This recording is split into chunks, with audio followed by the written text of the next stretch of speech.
الله يسعدك عمي. هاتي. العيانة؟ اي بلد. المريض علي حسون يبكو. علي حسون؟ علي حسون هاشمي والله الله يستر عليك. لا ما عندنا.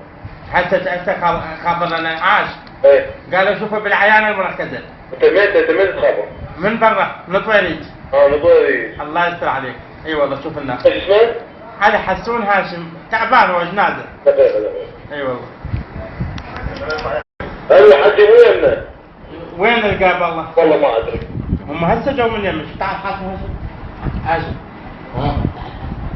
الو. الو نعم. السلام عليكم. نعم غاسل. علي حسون هاشم. اي والله تعبان، اذا ما يفيد عمي انا دخلت والله العظيم ما ادري شلون. يا عمي انت ولا يمي قلت لك بس والله مو يمنا، احنا عندنا نسخه بس. هو هاي امك يفوت الله. خلوا ما تحاكي خلوا ما تحاكي. غيروا في حاجي ما في جديد.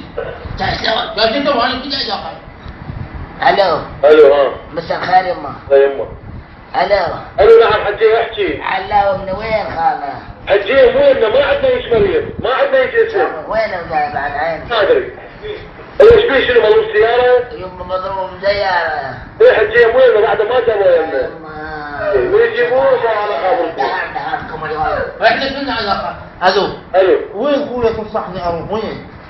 والله اخوي ليش بتجي المستشفى تدور عليه؟ مو احسن لي ترى ماكو هيك واحد يدور على مريض بالتليفون. احنا مو بالتليفون، هم جو مثل المقالة بالعيادة. ما اسمع لي ابن عمي، هو شو يسوي لك المريض؟ قرايبك؟ وايه ابن عمي ابن عمك تجي المستشفى الطب في مكان يسموه الاحصاء. الاحصاء يطب له يطلع له ايه شو اسمه ذي؟ وتسأل ما يدلوك عليه، خوش حكي؟ الله يستر عليك. هاي 7 دقائق.